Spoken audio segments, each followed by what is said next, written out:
So, pumasok na sila Mami Ems. Bawal kasi ang iba pang kasama sa loob. Ano man kalabasan ng assessment. Pero, yun yun, siyempre, bilang magulang, may hope na speech delay lang, ganun. Ano kasi, tagal namin hinantay ito. So, kahapon talaga nang tumawag. Para kaming kinoryente na, shit, ito na. Shit, ito na, malalaman na natin kung ano nga bang sitwasyon ni Asher. Yun po, base sa pag-assess ni Doktora, ang diagnosis niya po. So ngayon guys, nandito kami sa May Kawayan Doctors. Yeah, fortunately, merong nag-open na slot kaya may nakuha kami. Tinawagan kami kahapon. Biglaan lang talaga to kasi may nag-cancel lang. Dapat talaga next year pa kami nakaschedule. Sinuwerte lang. And we're praying na maging okay naman yung resulta. Pero so waiting kami ngayon sa doktor. Timbangan mo. Ilan?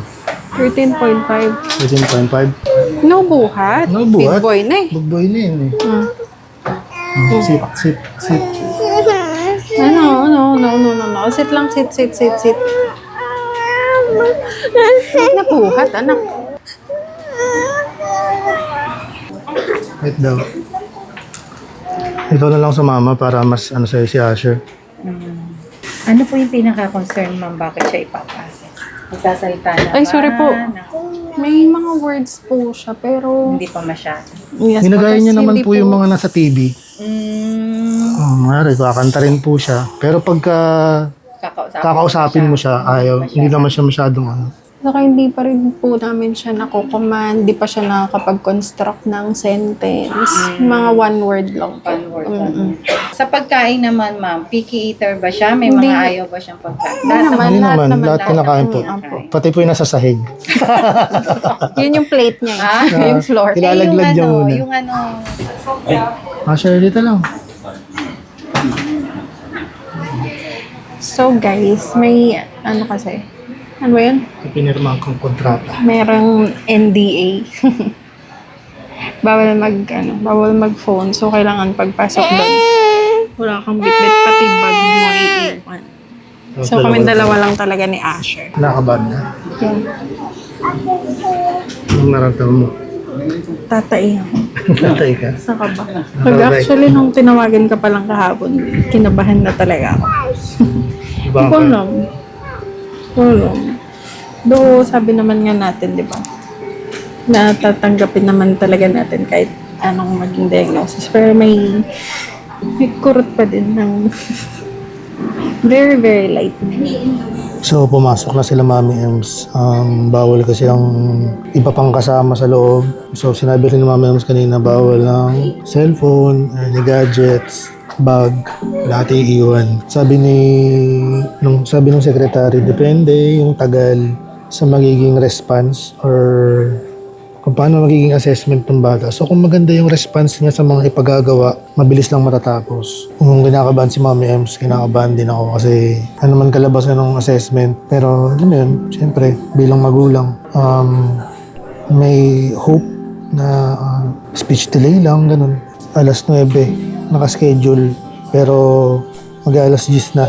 Balak na namin talagang i-enroll sa play school si Asher. Nung nakaraan, naghahanap-hanap na kami. Ang kaso parang nag-decision namin ni Mrs. Try pa namin maghintay kahit konti. Siguro naka-20 na kami guys. Naka-20 na kaming DepEd sa kung saan lugar. Naghahanap kami. Puro next year na.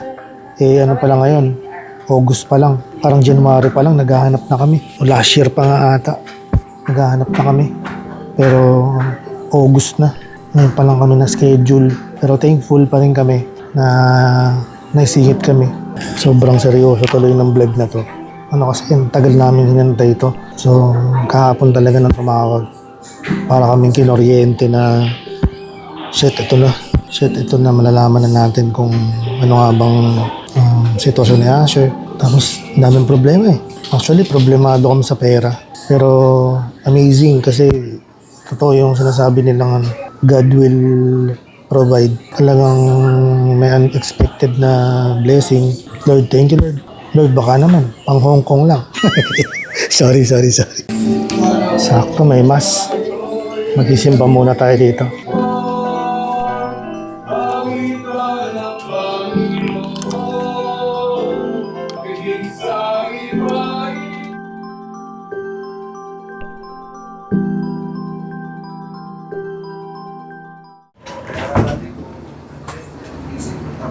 Yun po, base sa pag-assess ni doktora, ang diagnosis niya po.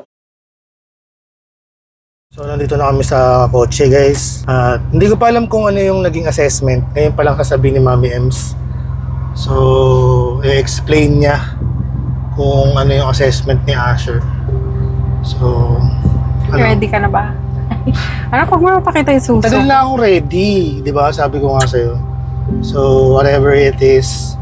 So, based sa assessment kay Asher, meron siyang autism. Autism? Yung ASD. Yung... Yes, may ASD siya. Ayun. Parang naiyak ka kanina. Hindi. Pinipigil ko kasi yung makita ni doktora. Gusto ko nga siyang tanongin, sabi ko, okay lang po ba makaramdam ng ganito? Parang naiiyak kasi ko. Kasi syempre ang focus dapat kay Asher. Pero kanina nung nasa loob kami, hindi pa siya nadadiagnose. Nangangatog na yung tuhod ko kasi sabi ko sa'yo kahapon pa lang kinakabahan na ako. Pero yun nga. Sabi naman nga ni doktora, good thing nga daw na hindi tayo, na pinaka-consult natin siya agad, hindi tayo in denial kasi may mga magulang daw talaga na gano'n hanggang sa lumaki na nga lang daw yung bata. At least ngayon daw, yun nga, early intervention, madami naman tayong magagawa. Yun yung sabi ni doktora, madami kang pwedeng gawin, makakapag-picture ka ng, makakakaroon ka ng magandang picture para sa future ni Asher. Ayun. Yun, naiyak lang ako. Pero sabi naman nga natin, di ba? Kahit ano yung maging diagnosis. Siyempre, Diyos ko, nanay lang ako, very emotional naman talaga ako. Kahit ano yung maging diagnosis kay Asher, feeling ko iiyak talaga ako. So, ayun lang. May mga referrals na, bale, ang kailangan ni Asher is occupational and behavioral therapy, tapos kailangan yung mga in-explain kanina, kailangan may routine na si Asher. Hindi na pwedeng screen time. No screen time at all.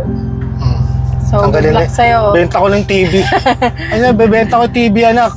Tapos yun nga, sabi ni doktora, wag na din daw, itigil na nga daw hanggat maaga kasi para hindi na din daw ma-expose si Eli. Ayun. Sabi niya, kailangan wala na yung Miss Rachel na yan. Sabi ko, pinapanood niya ako si Miss Rachel sa si Miss Monica. Nagmalaki ka pa. Yung marbles po, pampatulog niya.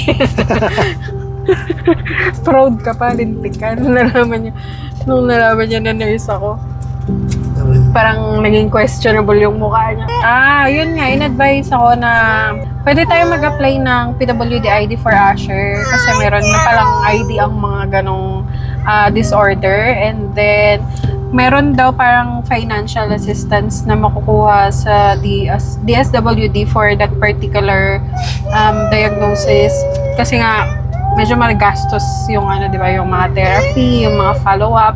Pero yung sa DSWD daw, sa pagkakaalam ni ma'am, is parang every 3 months daw siya may makukuha na financial assistance. Which is Mga 8,000? mga ganun daw. Pag pera, narinig mo no? Yung diagnosis, sinabi na, hindi pa narinig Hayop na yan. Ang inaano ko kasi, syempre, guys, alam niyo ba yung check-up ni Asher ngayon, 6,000 na? So, ang bigat talaga. Sabi ko kagabi, 6,000 Birkenstock na yan. Ang tagal-tagal ko lang gustong bumili. Hindi. Guys, good vibes pa rin kami. Ayaw namin i-take as negative to. Hindi naman talaga kasi may magagawa naman nga. Sabi ko nga kay ma'am dun sa secretary, sabi ko, parang yun nga, nag-iusapan natin na wala namang kaso sa amin kahit ano yung maging diagnosis. Kasi yung gantong disorders, hindi naman siya nakakahawa, hindi siya nakakamatay. 'Di ba? May mga Tsaka may therapy treatment, may mga therapy ka na pwedeng gawin para mag-improve yung anak mo. So, wala kang dapat ikatakot. Pera lang. Yung gastos lang. Ayun yung problema nga natin. Magastos, sabi nga, God will provide. Yeah. Di ba?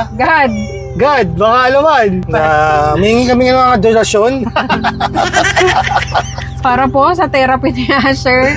So, ayun. Tapos, yun. Madaming instructions. Kailangan nga may maging routine si Asher. Lahat tayo mag-a-adjust. Especially sa screen time. Tapos, patience kailangan. Tapos, kailangan daw talagang matutukan si Asher. Hindi yung bata ang mag-a-adjust. Tayo yung mag-a-adjust para Siyempre, kay Asher. tayo ang magulang eh. Tayo ang mag-a-adjust talaga. Kaya pala, pag sinasabi ko makipaglaro ka sa anak mo, cellphone ka ng cellphone. Sabi ko yung kay Naglalaro kami. doktora. Naglalaro kami.